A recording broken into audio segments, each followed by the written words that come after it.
नमस्कार प्यारे साथियों, आपका स्वागत है हमारे यूट्यूब चैनल में। और जैसा कि आपको पता है, आपका डीएलएड तृतीय सेमेस्टर के लिए आपका ये मैथ चल रहा है, जिसके अंतर्गत अभी हम चैप्टर 4 कर रहे हैं, जिसमें आपको देखने के लिए मिला है एसआई और सीआई। यानी एसआई और सीआई यानी सिंपल इंटरेस्ट और कंपाउंड इंटरेस्ट, जिसे हम इसे साधारण ब्याज बोलते हैं, इसे हम चक्रवृद्धि ब्याज बोलते हैं।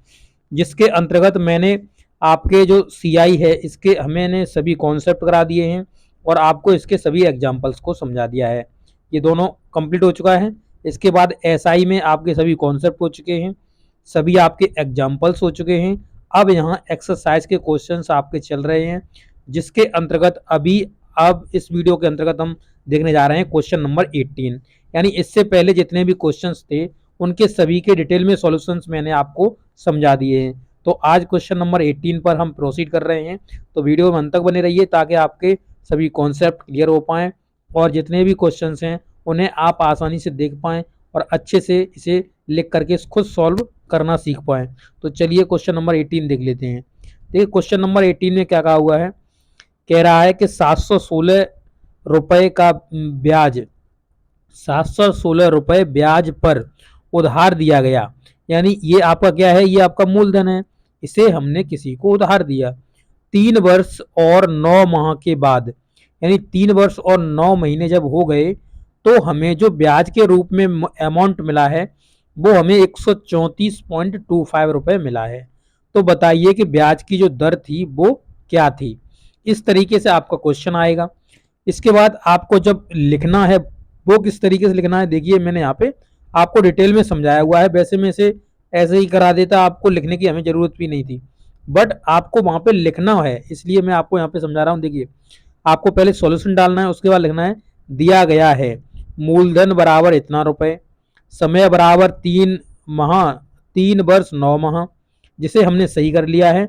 तो हमारा समय कितना आ गया है, 15/4। इसे सही करना तो आप जानते ही हैं, जैसे 3 तो वर्ष पूरा कंप्लीट है, इस 9 को हम वर्ष बना देंगे। वर्ष बना देंगे मतलब इसमें 12 से भाग दे देंगे, क्योंकि एक वर्ष में कितने महीने होते हैं, 12 महीने होते हैं।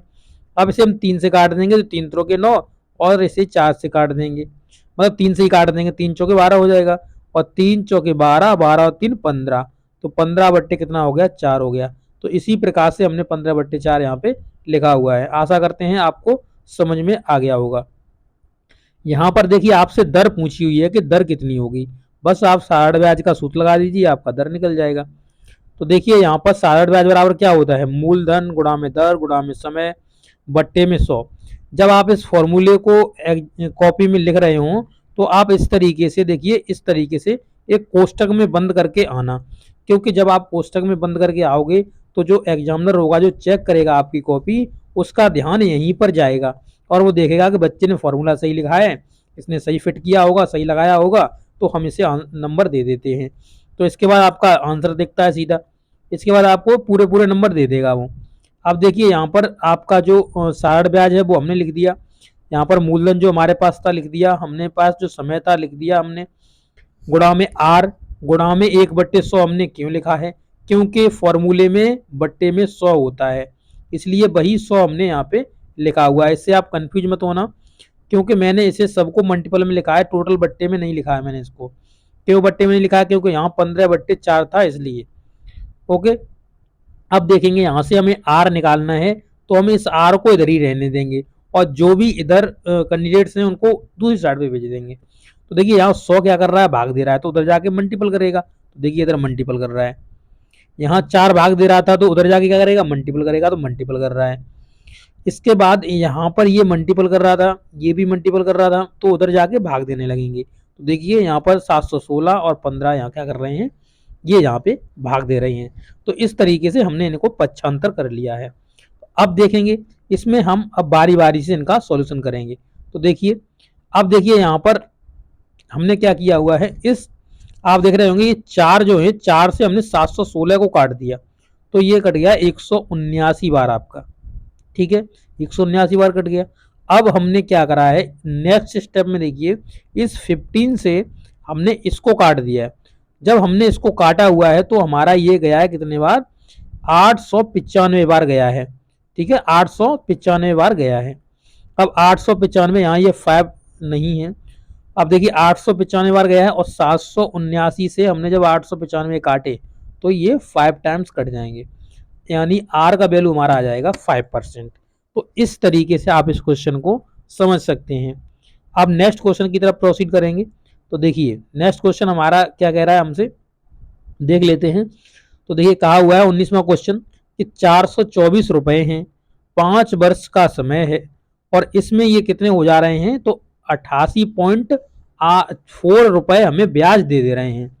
ये क्या दे रहे हैं, हमें ब्याज दे रहे हैं, यानी 424 रुपए हमने किसी को दिए, 5 वर्ष बाद हमें जो ब्याज के रूप में पैसे धनराशि मिली वो मिली 88.40। तो इसे ही हम मूलधन में जोड़ देंगे तो हमारा मिश्रधन निकल जाएगा, कितना मिश्रधन निकल रहा है हमारा। तो अब यहाँ पे ब्याज दिया हुआ है। उसके बाद कह रहा है तो ब्याज की दर ज्ञात कीजिए। तो अब आप इसे आसानी से निकाल सकते हैं, ब्याज की दर ज्ञात करनी है। तो देखिए यहाँ पहले लिखना है, हमने कहा पहले ही सॉल्यूशन हम लिखेंगे कि हमें मूलधन इतना दिया हुआ है, समय 5 वर्ष दिया हुआ है, ब्याज दिया हुआ है और हमसे दर पूछी हुई है। तो अब हमको क्या करना है, हमको सीधा फॉर्मूला लिखना है इसका और इस फॉर्मूले को लगा देना है। इस फॉर्मूले को हमने कहा आप एक कोष्टक में बंद करके आना, एग्जाम में जब कॉपी लिख के आओ तो वहां पर एक कोष्टक में से इस तरीके से बंद कर देना। ओके, तो आपकी जो कॉपी है वो बहुत ही अट्रैक्टिव लगेगी और जो एग्जामिनर है वो आपको नंबर देगा, सही से नंबर देगा। देखिए तो सारण ब्याज बराबर क्या होता है, मूलधन गुणा में दर गुणा में समय बट्टे में 100। अब इसी को हम क्या कर देंगे, आगे जाएंगे तो इसमें अब हम सभी को रख के सॉल्यूशन इसका कर लेंगे। तो हमारे पास जो ब्याज दिया हुआ था वो 88.40 दिया हुआ था। इसके बाद 424 हमको दिया गया है मूलधन, 5% हमको दी, 5 हमें दी गई थी ईयर यानी वर्ष दिए गए थे, आर और बट्टे में 100। अब हमको क्या करना है, अब हमको आर का वैल्यू निकालना है, तो दूसरों को सबको दूसरी साइड पे भेज दो। तो हमने भेज दिया, देखिए 100 यहाँ पे भाग लगा रहा है, उधर जाके मल्टीपल करेगा तो यहाँ पे देखिए 100 मल्टीपल करने लगा आगे।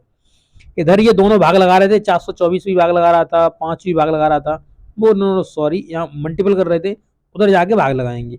424 भाग लगा रहा है, 5 भी भाग लगा रहा है, ठीक है। तो अब इन सब पे हमने क्या लगवा दिया, भाग लगवा दिया इधर जाके। अब हमने काट लेंगे, तो देखिए किस तरीके से हमने यहाँ पे काटा हुआ है, आप देख सकते हैं यहाँ पे। देखिए पहले हमने क्या करा, इस 5 से इसको हमने काट लिया है, 5 से इसको हमने काट लिया है। जब हम 5 से काटेंगे तो आप देख सकते हैं यहाँ पे, जैसे हम इसे काटने जाए तो 5 एकन 5 बचा, कितना यहाँ बचेगा 3 और 3 हो गया 38, तो 5 सत्ते 35 हो गया। और उसके बाद आपका बच जाएगा कितना, 3 बच जाएगा, हो गया 34, 5 छक्का 30, 5 छक्का 30 बचे 4, 5 उनटू 40, तो तभी ये 1700 आपके 68 लिखे हुए हैं, ठीक है। यहाँ पे थोड़ा मिसप्रिंट हो गया है, यहाँ पे 1768 लिखे हुए हैं। इसके बाद हमने क्या करा, तो इसके बाद देखिए हमने जब इसे 5 से काट दिया तो हमारे पास अब क्या बच गया था, 424, और 424 बच गया था। यहाँ पे देखिए मैंने 100 का इधर मल्टीप्लाई पहले से कर दिया है, जब कर दिया तो ये सीधा इधर जाके पॉइंट लग जाएगा इसका, जैसे 88.40 था, ठीक है। जब इसमें हमने 100 से मल्टीप्लाई करा तो जब 100 दो बिंदु मल्टीप्लाई करेगा, या फिर आप ऐसे कर लीजिए, इस बिंदु को हटाओगे तो नीचे कितना आएगा, 100 आएगा, क्योंकि इधर का कितना भी वैल्यू हो उसका एक मानते हैं, और इधर हम गिन लेते हैं कितने पद हैं हमारे पास, 2 पद थे, तो 100 से 100 कट जाएंगे, यानी हमारे पास 8840 ही बचेगा, वही यहाँ पे लिखा हुआ है, आप देख सकते हैं।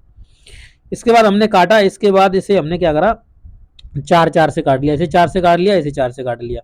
जब 4 से काटा तो ये बच गया 106, और इसे काटा तो ये बच गया 442, ठीक है। अब इसे हमने क्या करा, 106 से भाग दिया 442 में, तो हमारा अप्रॉक्स में 4% के समथिंग आ गया है। तो अप्रॉक्स वैल्यू हमने यहाँ पे 4% निकाल दी है, तो आपका 4% आंसर आ जाएगा। तो इस तरीके से आप इस क्वेश्चन को हल कर पाएंगे। अब देखिए हम नेक्स्ट क्वेश्चन देखते हैं, क्वेश्चन नंबर 20। और आप क्वेश्चन नंबर 20 में देख रहे होंगे कि कितने प्रतिशत ब्याज की दर से, यानी दर पूछा हुआ है, से कोई धन 20 वर्ष में, यहाँ पे देखिए मिसप्रिंट था इसलिए मैंने यहाँ पे इसका जो आंसर आना था वो 20 लिखकर ही आना था, क्योंकि यहाँ पे 2 अननोन चीज नहीं हो सकती हैं। तो 20 वर्ष में अपने आप का दोगुना हो जाएगा। तो इस तरीके से इसका पैटर्न चेंज हो गया है, आप इस क्वेश्चन को आप समझ सकते हैं। देखिए सॉल्यूशन में देखेंगे तो माना मूलधन हमने x रुपया है, इसके बाद मिश्रधन हमने माना 2x, क्यों 2x माना हुआ है तो आप देख सकते हैं यहाँ पे। इसने ये कहा है कि धन जो है वो अपने आप का दोगुना हो जाएगा। अब धन हमने x माना तो इसका दोगुना कितना होगा, 2x होगा, तो 2x ही हमने लिखा हुआ है, मिश्रधन 2x हो जाएगा। तब ब्याज, ब्याज बराबर क्या लिखेंगे, तो मिश्रधन माइनस मूलधन। तो मिश्रधन में से मूलधन निकालते तभी तो ब्याज बचता है, तो वो यहाँ पे हमने घटा के देख लिया, तो हमारा x ही बच गया, क्या, हमारा साधारण ब्याज बच गया। तो x बराबर साधारण ब्याज हमारा आ गया, मूलधन भी हमारे पास x है। अब हम क्या करेंगे, इसमें हम सीधा फॉर्मूला लगा देंगे। तो देखिए यहाँ पर आप देख सकते हैं, ये हमने फॉर्मूला लिखा हुआ है, तो वही फॉर्मूला आप लगाते चले आए हो, साधारण ब्याज बराबर मूलधन गुणा में दर, समय गुणा में दर बट्टे में 100 से हम इसे सॉल्व करेंगे। आगे बढ़ेंगे तो बस लगा दी इसमें। तो देखिए x हमारे पास ब्याज है, x हमारे पास मूलधन है, 20 वर्ष हैं, दर हमें पता नहीं है, बट्टे में हमारे पास 100 है। अब जब हमें दर निकालनी है तो उस साइड पे सब बेच देंगे, तो यहाँ 100 है, 100 इसमें भाग लगा रहा है तो जाके मल्टीपल करने लगेगा। तो आप देख सकते हैं यहाँ पे मल्टीपल कर रहा है। बस अब आपको क्या करना है, इस 20 से भाग लगा देना, 20 से भाग लगाएंगे और इसे x से x काट देंगे तो 5 बार कट जाएगा, दर बराबर कितनी आ जाएगी आपकी, 5% दर आ जाएगी। तो इस प्रकार से इस वीडियो के अंतर्गत हमने 3 क्वेश्चन डील किए, और अगले वीडियो में आपको 21 से आगे बढ़ाएंगे, और इस एक्सरसाइज के टोटल के अंतर्गत आपके 24 क्वेश्चन हैं। तो अगले वीडियो में ये एक्सरसाइज आपकी खत्म हो जाएगी, और उसके बाद आपका कंपाउंड इंटरेस्ट चलेगा। तो चलिए, ये वीडियो आपको कैसा लगा है, अच्छा लगा तो अपने दोस्तों का शेयर करना, वीडियो को लाइक भी करना। मिलेंगे नेक्स्ट वीडियो में, तब तक के लिए आपसे विदा लेंगे। Thank you.